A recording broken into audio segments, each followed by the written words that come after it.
Yeah, it's PNC Entertainment Radio. We got 40 Cal in the studio right now. How's it going, 40? Can I call you 40? Yeah, you already know. You can call me 40. That's what's up. All right, so the album is out. Yeah. Dropped September 11th. Exactly. All right, September 11th.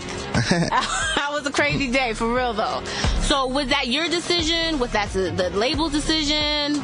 Somebody just smoking on that? I mean, what happened? Koch, they don't care about me. They just threw me out there. They don't give a fuck.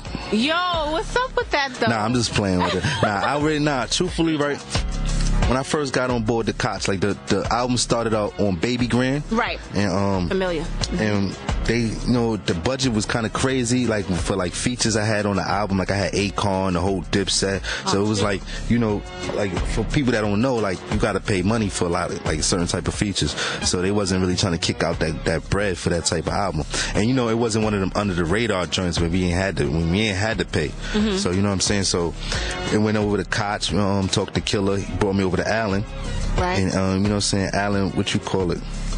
He was like, yo, first thing I told Allen, no pushbacks on my album. I know you got a lot of artists over here, and I ain't with the pushback shit. Like I'm when you set a date, I'm gonna set it. Right. And he looked on the calendar, the next date was September 11th. I said, yo, let's go. You know what I'm saying? Wow. Then I heard after that 50 and Kanye was gonna drop. So I was you were first then. Yeah, I mean I was first, but I didn't declare it like crazy, like when I was gonna drop. But when I heard they was gonna drop, I wasn't changing up. Like I don't change up for nobody. I don't care if they dropped in the Jesus Resurrection album with Tupac hosting it. It's gonna be him, me, and him. That would have been a hot album, though. That would have been hot. Yeah, yo, you came back was like, yo, it's my album I'm coming back with the remake. You know what I'm saying? But no. So everybody was supportive of that day. I mean, nobody was like, yo, I don't know, 40. I mean, this is a crazy day. You sure you don't want to switch it up? I look so forward to, like, my joint is really next to their joint, like in Best Buy and like in certain areas that mess with us, the target areas that I choose.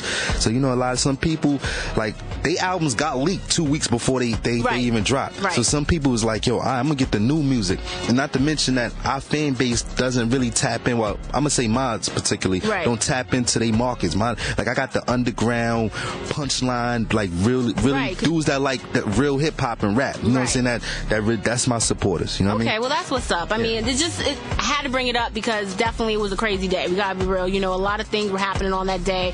Obviously, 50, Kanye, and plus a lot of other artists just came out on that day. I guess that was like the thing. But now that I know, obviously our listeners know too, that you were first. I mean, let's be real. You had it. You made a decision. That's what's up. You talked about Cam as El Capitan, you know what I'm saying, El Head Honcho. How do you feel about his leadership right now? I mean, right now, there's a lot of things going on with him, and definitely there have been thoughts about how he is as a captain. How do you personally feel about him as a captain? Do you feel, I mean, honestly, that he could be doing things a little bit differently, or is he just A-okay for you right now? Honestly, I felt like sometimes I ain't gonna front. I did feel like the boss is slipping. It's crazy. But you know what I mean? Like, he proved to me a number of occasions that like it's a method to his madness. Okay. You know what I mean? He's the type, but he's the number one dude. Like when you really front on him, he comes and hits you. Like, you know what I'm saying? Like, consistent occasions every year he come hit you with that one record or one song and be like, oh, okay, he's back. He's back. You know what I'm saying? He's there. But it's kind of funny, like once you people are so quick and easy to forget. Like you could hit people consecutive summers, like even though we're not that cool, Jay-Z, he hits people a lot. You know what I'm saying? Right, that's true. And I feel Cam is one of them dudes that hit people consistently. And then soon as you do something wrong or one thing wrong, it's like, I ain't never mess with this dude. This dude is whack. Who co-signed this dude? Like, you damn, like it's that you went that hard on. Like, you forgot all about the touch of the knots and the SDEs. Like, you forgot all about the 8 summers you held it down. Like, it's just like damn, this nigga's whack. Like, why is he even rapping? So you mentioned something very interesting right there. You said, like, it changes up so quickly. You know what I'm saying? Yeah. They had it consecutively. Everybody was supporting him, and then all of a sudden, like, one thing he said, people just wow out. What was the response when Funeral Music came out? I mean, how did you feel about that? I said it's on. I'm in the song. I mean, you know, like I talk to him like we talk like regular. Like I'm like, yo, you hear that? And then, you know, he laughs and he's like, all right, wait till you hear mine. It's like, you know, it's crazy. And then when he came out with the Curtis, you know, it shook up the whole joint. Like to me, like I don't think ain't no secret that after that 50 like, all right, it'd be cool. I guess I named my album Curtis. Like I think that really played the part of him naming his album Curtis. Like if you really, you know what I'm saying? So let me tell you had no choice. Like you know, you probably was getting out of cars and shit. Little kids was like, Curtis. Like you just like, yo, fuck it. I can't beat it, join it. Like, you know what I'm saying? But you know, you might not never admit that, but you just got to make your own assumption. Right. Well, I'll show you how I'm living in, coach you how I'm getting in, throw you all the benefits to put you on the map. I be loving big boys, playing with them big toys, make some noise. It's looking good. We got 40 Cal in the studio right now. Broken Safety 2. Dos, right? All right, so we just heard the song, The Big Boys, definitely a hot look. That's going to be the single. No doubt the album's going to be a classic. Definitely hearing it already. Hearing some good things. So that being said, you know, you have an alias everybody knows, right? Mr. Rewind. Yes. Okay. Battle rapper. But, you know, a lot of artists starting out, they feel like, you know, next day they're going to be big thing. You know, it's all about the money. So as an artist who's been out there for a bit, what is your advice to unsigned rappers? Unsigned artists, that is. Well, I got good advice because, like, I was shopping yesterday, right? And I was on Jamaica Ave in Queens, and I bumped into a few unsigned dudes. And the first thing, like, they gave me their CD, and I actually bought it. You know what I'm saying? They're selling it. I'm like, yo, first thing I told them was, it's presentation. Like, it says a lot. Like, you gotta have.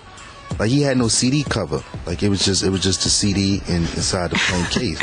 You know what I mean? Like, I was like, I'm gonna buy it now, but I'm quite sure it might be good music. But now you're selling yourself short. Now you can't even advertise it on the websites. You know what I'm saying? Which is excellent promotion, stuff like that. Like, you ain't even like not having a CD cover makes a person like, nah, I'm not buying this. You know what I'm saying? So it was funny. A dude right next to him had the CD cover and all that crazy. But I told him I ain't buy it because I just bought him. So I was like, it's too crazy. I ran into him like a minute apart. So, like, you know, presentation is a main point. The second point is consistency. Okay, so now let's get back to the drama because, you know, we had a segue through there, but now, you know, I want to know the drama that's going on with you. Obviously, we heard something about you and Loon. Yeah. Dead that right now. I mean, is there still drama going on? Is that deaded? What exactly happened? Talk about it. You know, me and Loon got in an altercation last year. You know, it's a dude I knew for a long time, so it was like a long, like, more personal situation. You know what I'm saying, stemming. So being that he didn't, I guess he says a few words about the DIPSET, and, you know, I'm obviously DIPSET. Felt like, you know, he had to make a point or whatever, but it kind of backfired on him because, you know, I ain't, you know. Ever since he ain't been in the scene, like I ain't hear nothing from him. I didn't see him, like, you know, his record sold about like 400 copies. I'm not even like, I ain't even laughing or trying to throw shot. It really sold 400 copies. I mean, it went plastic. That's what's up. I mean, he got a couple sales. I know, but, you know, it's kind of sad. It is. But, you know what I mean? But, you know. So there's no need for an I Hate Loon video. Nah, like, I'm done kicking a dead dog. Like, you know what I mean? Like, you just, like, you just hurt yourself. You know what I'm saying? Like, he ain't the first I did it to. Like, you got people, like, other people that's rapping, Sam Scar, you know, they can't, like, they all damaged goods. Like, you can put them back out. It's just ain't gonna never be the same. All right. So, but besides that particular drama, is there any other drama going on that you want to air out? Not really. Like, this year, people been kind of quieter. You know what I mean? I don't know. Maybe I put it in last year, or they see like I ain't one of them dudes. Maybe a lot of them, I fucked a lot of them up. Like, they was like, yo, this nigga, he's gonna be one of them mixtape rappers and he's gonna, he's one album wonder. Then I come back with Broken Safety 2. They don't know I got a Broken Safety 1 through 10 deal. Like, if I want to just keep doing that, like Broken Safety 8, you already know I got the new Shaba. You know, I could just keep going on and on with this shit. But, you know, my swag is like impeccable. So. 4, 5, 6 on the curb. Everybody see the Bentley when it swerve. Know I'm like San Antonio with the Spurs, 'cause my hustle from the first to the